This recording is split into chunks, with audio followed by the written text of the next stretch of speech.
একটা বড় স্ক্যাম হয়ে গেল আমার সঙ্গে।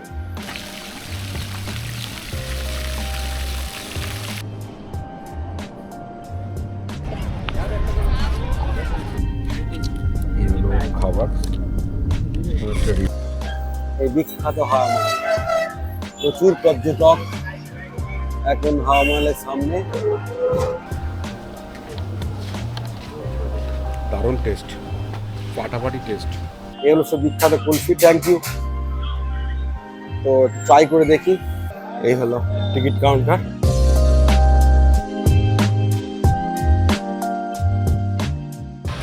আমি এখন দিল্লির লাজপত নগরে আছি। তো ঘুরতে ঘুরতে অনেক দোকান দেখছি, খাবার দোকানও দেখছি। তো এখানে একটা ভালো আমি মিষ্টির দোকান দেখলাম, JV green sweets and treat.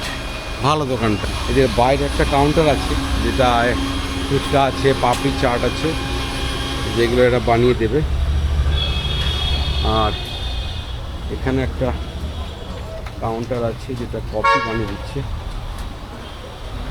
Cold coffee, hot coffee, যা চাইবেন তাই। দারুণ টেস্ট, ফাটাফাটি টেস্ট। আর এই হলো লাজপত নগরের মার্কেটে একটা জাস্ট গলি ঢুকলাম। আমার একটু কাজ আছে এখানে, কাজটা মেটাবো, তারপরে যদি সময় পাই আরও কিছু দেখাচ্ছি, সঙ্গে থাকো।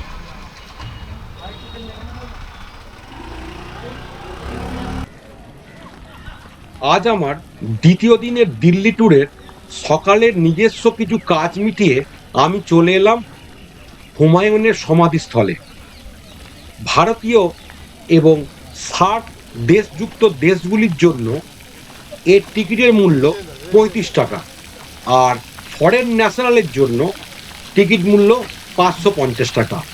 তো এখন চলুন আমরা ভিতরে যাই হুমায়ুনের সমাধি ক্ষেত্রে।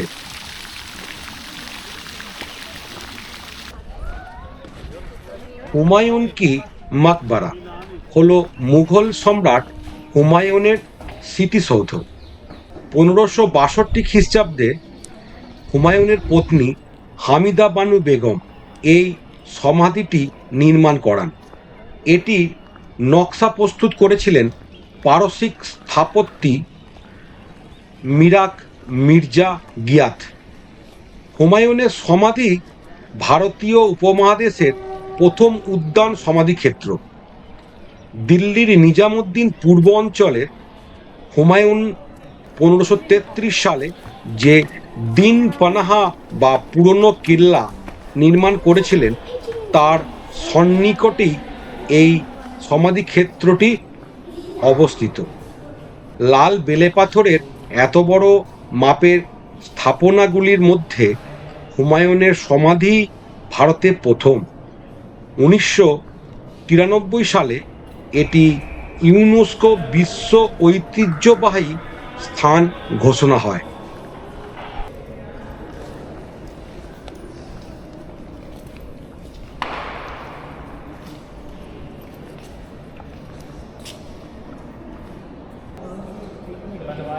হুমায়ুনের বিধবা পত্নী হামিদা বানু বেগমের নির্দেশে 1565 সালে হুমায়ুনের মৃত্যুর প্রায় 9 বছর পর এই সমাধি সৌধ নির্মাণের কাজ শুরু হয়। নির্মাণ কাজ শেষ হয় 1572 সালে। সৌধটি নির্মাণ করতে সে যুগে খরচ হয়েছিল 15 লক্ষ টাকা মতন। মনে রাখা দরকার, এই হামিদা বানু বেগম এবং হুমায়ুনের প্রথমা পত্নী হাজি বেগম এক ব্যক্তি নন। আইনি আকবরী অনুসারে জনৈক হাজি বেগমের জীবনের শেষ পর্বে এই সমাধির তদারকি করতেন। তিনি ছিলেন হুমায়ুনের মামাতো বোন। হুমায়ুনের স্মৃতিসৌধ দেখে আমি এখন বেরিয়ে যাচ্ছি। এবার আমার নেক্সট ডেস্টিনেশন হচ্ছে ইন্ডিয়া গেট। তো চলুন ইন্ডিয়া গেটের দিকে যাওয়া যাক।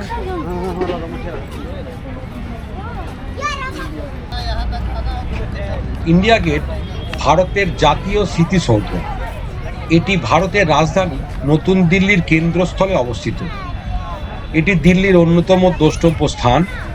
1931 সালে নির্মিত এই সৌধটি নকশা করেন sir Edwin Lutyens.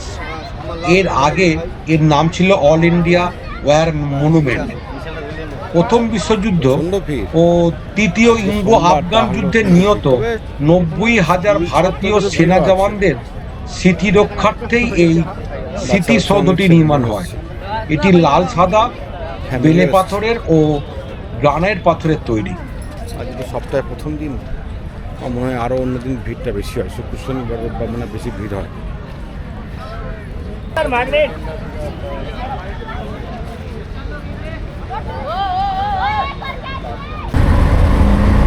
India gate দেখে আমি এখন যাচ্ছি দিল্লির ক্যান্ট স্টেশনে। ওখান থেকে আমার ট্রেন আছে জয়পুরের উদ্দেশ্যে।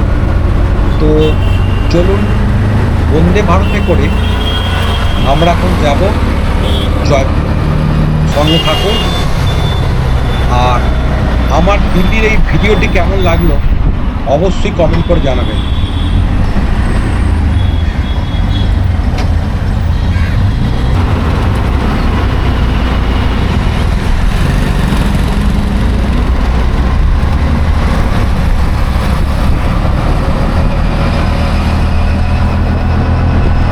দিল্লির কাজ মিটিয়ে আর দিল্লি ট্যুর কমপ্লিট করে এখন আমি দিল্লি থেকে যাচ্ছি জয়পুর। আমি এখন আছি দিল্লি ক্যান্ট স্টেশনে। এখান থেকে জয়পুর ট্রেনটা যাবে, বন্দে ভারতের বুক করেছি টিকিট।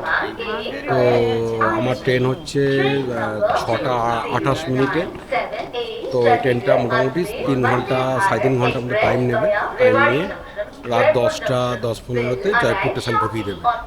Train number 20978। এটা চণ্ডীগড় থেকে ছেড়ে রেওয়াড়ি জংশন আর জয়পুর জংশন হয়ে আজমির যাবে। তো এই গাড়িতে আমি এখন যাব।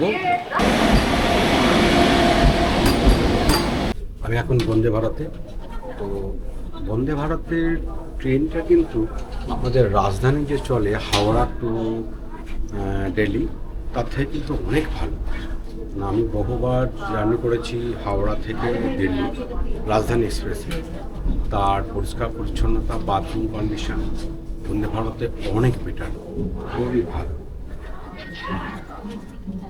সিটিং ক্যাপাসিটিও ভালো আর খুব সুন্দর। তো চলুন সফর করি বন্দে ভারতে। জাস্ট একটু আগে স্ন্যাক্স সার্ভ করলো, ক্যারামেল পপকর্ন প্যাকেট।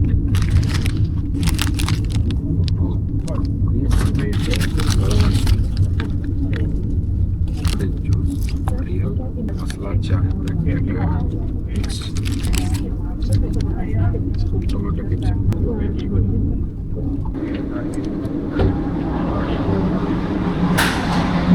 এটা প্যাকেট আছে।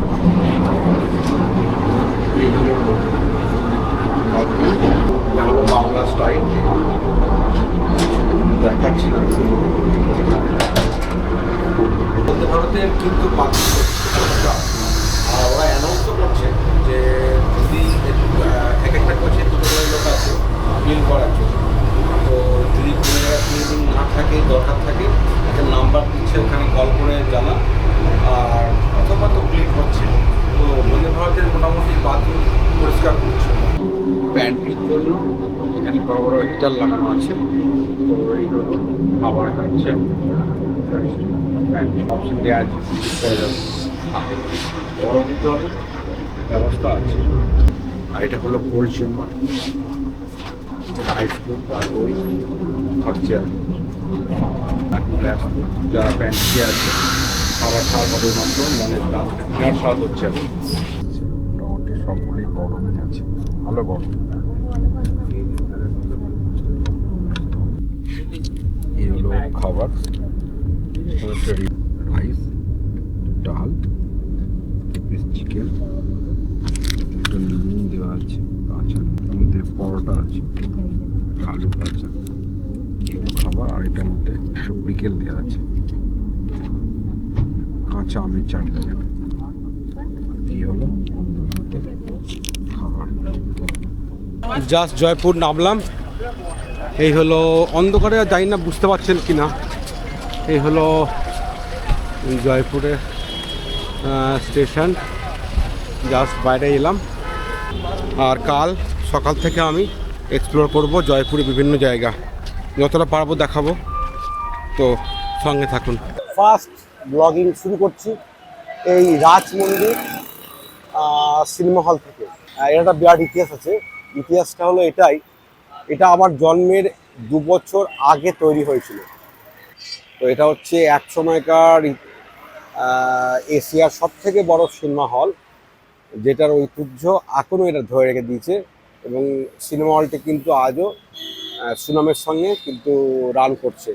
তো এই হলো সেই রাজ মন্দির। আজকের আমি ভিডিও শুরু করছি এই রাজ মন্দির সিনেমা হলের সামনে থেকে। তো আমি একটা অটো বুক করলাম, ওর সঙ্গে কথা হলো, ওর 3টে ফোর্ট আমায় দেখিয়ে দেবে। জায়গার নাহারগার, আমের ফোর্ট। তো 1200 টাকা নেবে। তো আজকের ব্লগ শুরু করছি জয়পুর।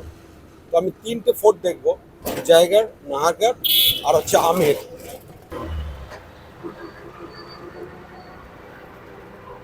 এই হলো জয়পুর সিটি। আর চারিধারে যে বাউন্ডারি ওয়াল করা আছে তার পাশে পাশে প্রত্যেকটা বাউন্ডারি ওয়ালে আশপাশে এরকম দোকান করা আছে। ওদেরটা বাউন্ডারি ওয়াল আর এধারে দোকান। এটা হচ্ছে বাড়ি চোপার। এইখানেতেই এই হাওয়া মহল। আমি সামনে ঢুকছি, হাওয়া মহলের পাশ দিয়ে এই দেখুন এখানে লেখা আছে হিন্দিতে হাওয়া মহল, দেখতে পাচ্ছেন নিশ্চয়ই।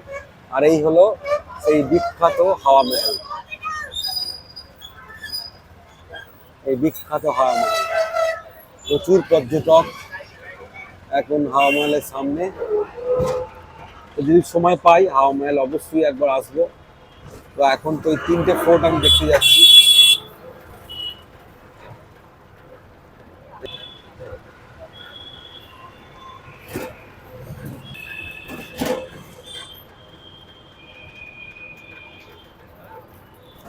আমের ফোর্ট, জায়গার ফোর্ট আর নাহারগার ফোর্ট, এটা যাওয়ার এই রাস্তা শুরু হলো পাহাড়ের ওপর দিয়ে। এই জাস্ট ওটা শুরু করলাম, সব দেওয়া আছে। আমের ফোর্ট সামনে বেরিয়ে গেল। এটা নাহারগার ফোর্ট যাওয়ার রাস্তা।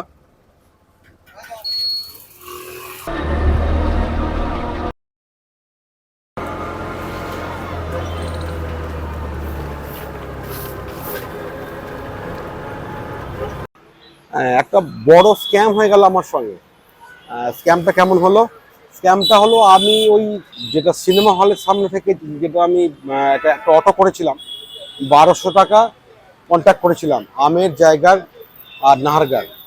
তো ওখান থেকে আমি অটোটা করে যখনই অটোওয়ালা আমাকে নিয়ে চলে গেল জাস্ট নাহারগার আমি উঠবো, ওইখানটাতে কিছু অটো দাঁড়িয়ে আছে। ওখানে আমাকে দাঁড় করিয়ে বললো যে আপনার এই অটোটা সিএনজি অটো, এটা যাবে না, তো আমার সঙ্গে চলে আসুন, শুধু নাহারগার জায়গাটা দেখিয়ে দেবো, 1500 টাকা নেবো। তারপর আমার সঙ্গে, না আমি কেন দেবো, তো আমার সঙ্গে তো 1200 টাকা কথা হয়েছিল, তো আমি তার থেকে বেশি ভাড়া দেবো না।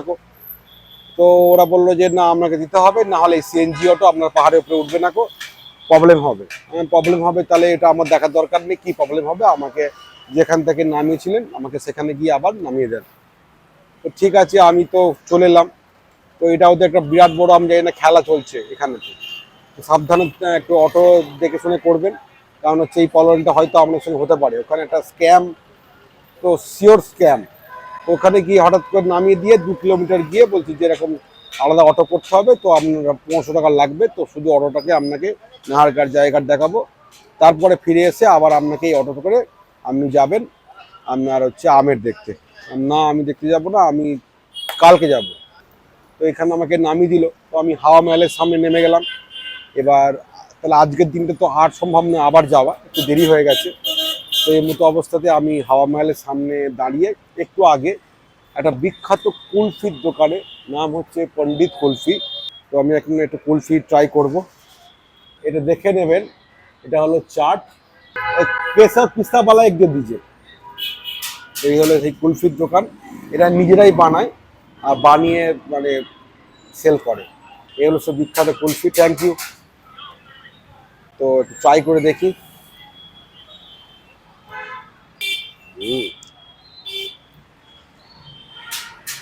মাস্ট রেকমেন্ডেড, মানে একটা বাইট নিয়ে আমি কিন্তু আমার ভালো লাগলো, দুর্দান্ত কুলফি,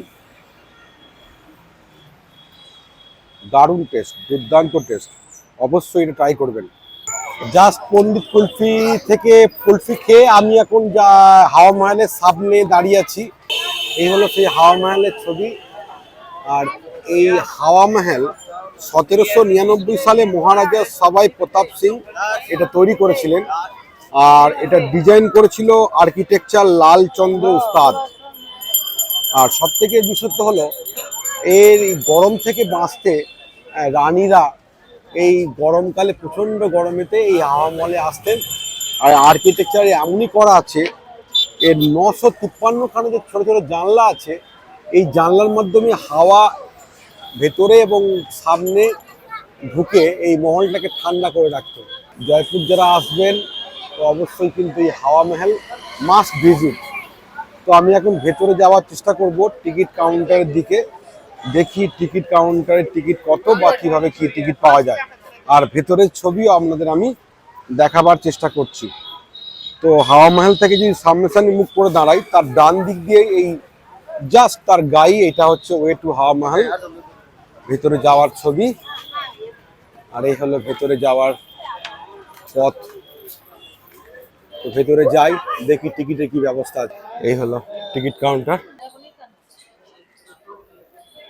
এই হলো টিকিটের রেট। ইন্ডিয়ানদের জন্য 52, ইন্ডিয়ান স্টুডেন্টদের জন্য 22 টাকা, চিলড্রেনদের জন্য 22 টাকা, ফরেন সিটিজেনের জন্য 202 টাকা, আর ফরেন স্টুডেন্ট যারা 102 টাকা। এই হলো টিকিট ঘর। তো আমার টিকিট হওয়া উচিত 52 টাকা। তো টিকিটটা কেটে নিই। এখানে কিউআর কোড দিয়ে টিকিট কাটা যায়। এই হাওয়া মহলের বাইরে জাস্ট এই টিকিটটা কেটে এবার ঢুকছি আমি। এই এখন আমি হাওয়া মহলের ভেতরে জাস্ট ঢুকলাম, প্রবেশ করলাম। আর ঢুকি হচ্ছে এইরকম একটা এন্ট্রেন্স গেট, অসাধারণ, মানে না দেখলে এগুলো বোঝা যাবে না। একটু সাইডটা দেখে আসি।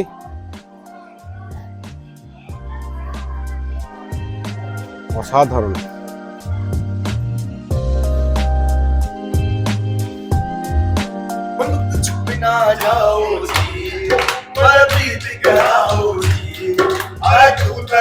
ভারতবর্ষের ইতিহাস সম্বন্ধে জানতে গেলে বা ফিল করতে গেলে অবশ্যই কিন্তু রাজস্থান আসাই আছে।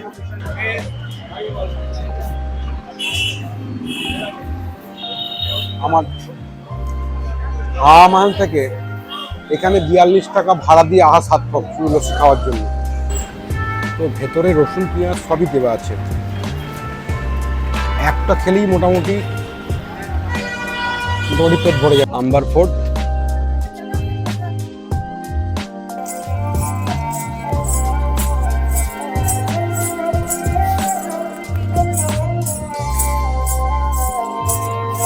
আমি একটা গাইড করে নিলাম, কারণ আমি একটু জানতে চাইছিলাম এই হিস্ট্রি সম্বন্ধে। পুরোটাই রাজা বেলজিয়াম থেকে গ্লাস আনিয়ে বানিয়েছিলেন, যাতে একটা জাস্ট প্রদীপ জ্বালাবে বা মোমবাতি আলোতে গোটা মানে কাঁচের রিফ্লেক্স করবে।